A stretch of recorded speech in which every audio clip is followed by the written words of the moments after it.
Now, if the press is a censoring organisation, tell me how that works. You're not suggesting that proprietors phone one another up, or that many journalists get their copy spiked, as we say?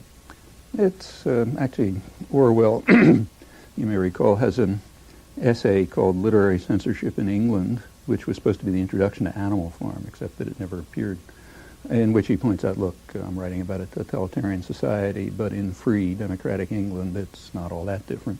And then he says unpopular ideas can be silenced without any force. And then he gives a two-sentence response, which is not very profound, but captures it. He says two reasons. First, the press is owned by wealthy men who have every interest in not having certain things appear. But second, the whole educational system, from the beginning on through, just gets you to understand that there are certain things you just don't say. Well, spelling these things out, that's perfectly correct. I mean, it's the first sentence is what we expand on. This is what I don't get, because it suggests that, I mean, I'm a journalist, people like me are self-censoring. No, not self-censoring. There's a filtering system that starts in kindergarten. It goes all the way through. And it doesn't work 100%, but it's pretty effective. It selects for obedience and subordination.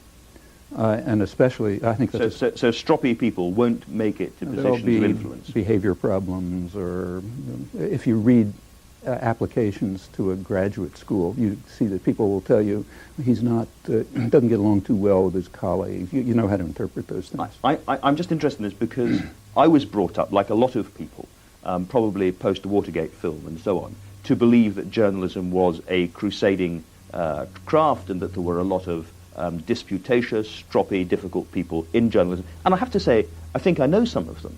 Well, I know some of the best and best-known investigative reporters in the United States. I won't mention names because whose attitude toward the media is much more cynical than mine. In fact, they regard the media as a sham, and they know and they consciously talk about how they try to play it like a violin. If they see a little opening, they'll try to squeeze something in that ordinarily wouldn't make it through. And it's perfectly true that I'm sure you're speaking for the majority of journalists who are trained, have it driven into their heads that this is a crusading profession, adversarial, we stand up against power, a very self-serving view.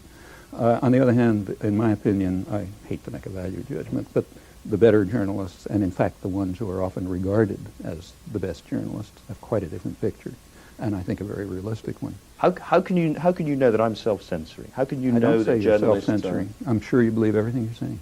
But what I'm saying is if you believe something different, you wouldn't be sitting where you're sitting.